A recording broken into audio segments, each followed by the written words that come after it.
हंसते हंसते तैयार है। हम हमारे महापुरुषों की विचारधारा फैलाने के लिए तहसील का भी पद छोड़ने को तैयार नहीं।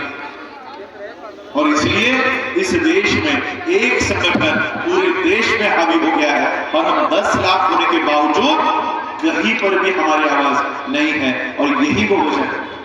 और अगर इसी तरह से हमारा आचरण रहा तो हमारी अवस्था क्या होगी पता है? बुद्ध की एक बात आपको बताता। तथागत बुद्ध चारिका किया करते थे। चारिका पता है आप लोगों को क्या होती है? वो उनके धर्म का प्रचार गांव गांव में जाकर करते थे और गांव गांव में घर घर में जाने के बाद प्रचार करने के बाद जो कुछ वहां से मिला खाने के लिए वो फिर इकट्ठा करके वो खाया करते थे। ऐसे ही चारिका करते करते तथागत बुद्ध अपने संघ के साथ एक गांव में आ पहुंचे जहां पर वो गांव पूरी तरह से उजड़ चुका था। उस गांव में रास्ते थे, घर थे, लेकिन कोई पेड़ पौधा नजर नहीं आ रहा था, कोई जानवर नजर नहीं आ रहा था, कोई इंसान नजर नहीं आ रहा था। बुद्ध के साथ उनके जो संघ में बौद्ध भिक्षु थे उन्होंने बुद्ध से पूछा कि हे तथागत, ये कैसा गांव है?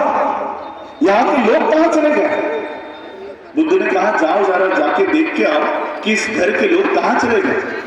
सभी बौद्ध भिक्षु एक एक घर के अंदर गए और वो तहकीकात करना शुरू की। बुद्ध भी नजदीक में ही एक घर के अंदर गए और सभी बौद्ध भिक्षुओं ने बुद्ध ने देखा कि घर के अंदर घर के जो लोग हैं वो मरे पड़े हैं, वो मर गए हैं। और विशेष उनकी मौत पता नहीं कब से हुई है कि उनके सिर्फ स्केलेटन, पिंजर उस घर में। विशेष बात यह थी कि वो सारे पिंजर एक गड्ढे में थे, गड्ढे के अंदर। अब उन्हें समझ में नहीं आ रहा था ये गड्ढे के अंदर कैसे है, ये गड्ढे में कैसे पड़े हुए। तो सारे बौद्ध भिक्षु बुद्ध के पास आए, बुद्ध से कहा, बुद्ध से सारी जानकारी दी। जानकारी देने के बाद बुद्ध से पूछा, ये है तथागत, ये सभी लोग तो अपने अपने घरों में मरे पड़े हैं और पता नहीं कितने सालों से मरे पड़े हैं, लेकिन उनके शव, उनकी पिंजर ये गड्ढे के अंदर कैसे पहुंचे? सभी घर में ये गड्ढे बने पड़े हैं, ये गड्ढे के अंदर कैसे आए? बुद्ध ने आकलन किया, एनालिसिस किया और बुद्ध ने कहा कि इस गांव के ऊपर पिछले 7-8 सालों से वर्षा नहीं हुई, बारिश नहीं हुई। और बारिश न होने की वजह से इस गांव के पहले पेड़ पौधे मरना, सूखना शुरू हुए।